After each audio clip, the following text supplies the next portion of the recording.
Hi students, good morning. In the previous video, we have started the lesson number 1 from the science textbook and we have started this lesson in the previous video only. Now just today we will continue. The name of the lesson is Plants Our Green Friends and in the previous video, we have learned these leaves. Now in this video we are going to learn something new and even this figure also parts of leaf we have seen in the previous video.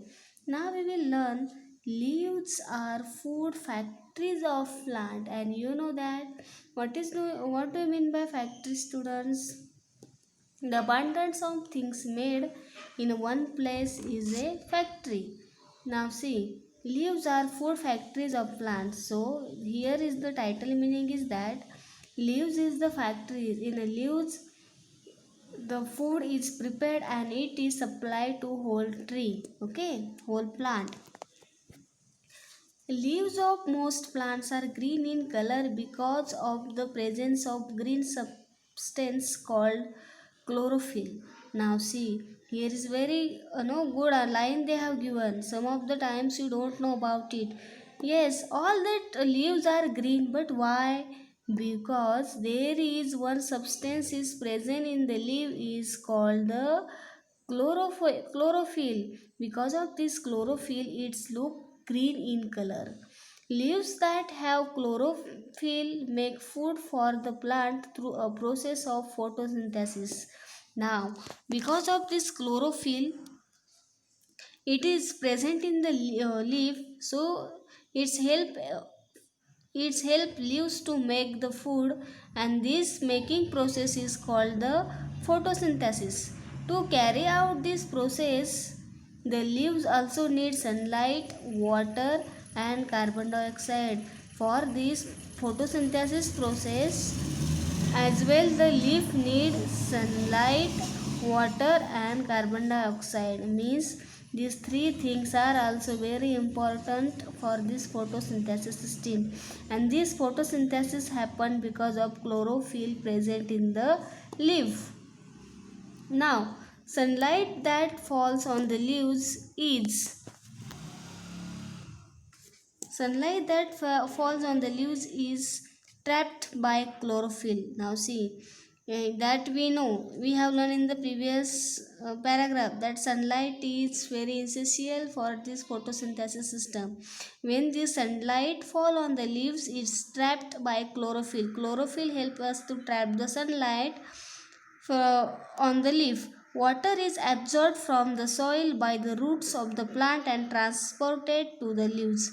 Now we have learned the work of root. That work of root, it is given that roots absorb the soil from the soil. Root absorb the water from the soil and it is transported to the leaves. Carbon dioxide is absorbed from the air through tiny opening called stomata.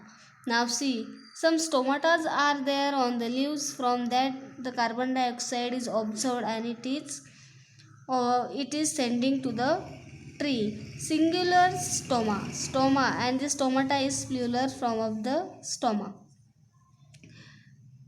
This stomata is present on the surface of the leaves and we will learn it afterwards. Where is the stomata? I will show you on the figure. This stomata is present on the leaves. This stomata is working, it is absorbing the carbon dioxide which is present in the air. The food prepared by the leaves using all of these kinds of sugar. Now these three things the tree is observing, and by a combination of these things they are making the food.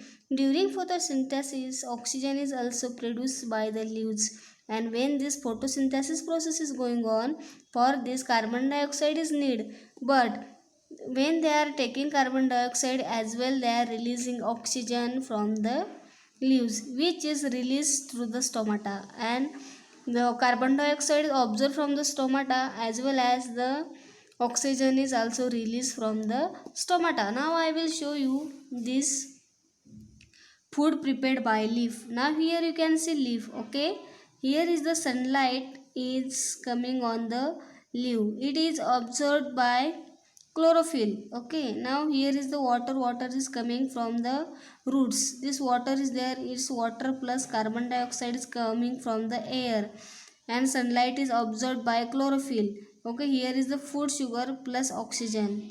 This is the process of preparing food by leaf. Here I will show you the picture of stomata. How is it? See here, they have given here stomata. These small holes are there on the leaves are called the stomata. Stomata as seen under a microscope, but here by our naked eyes we cannot see this stomata. To see is we need microscope.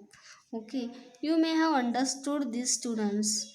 Okay, if you see it very carefully, you will observe it very carefully, you will understand it very easily. Thank you.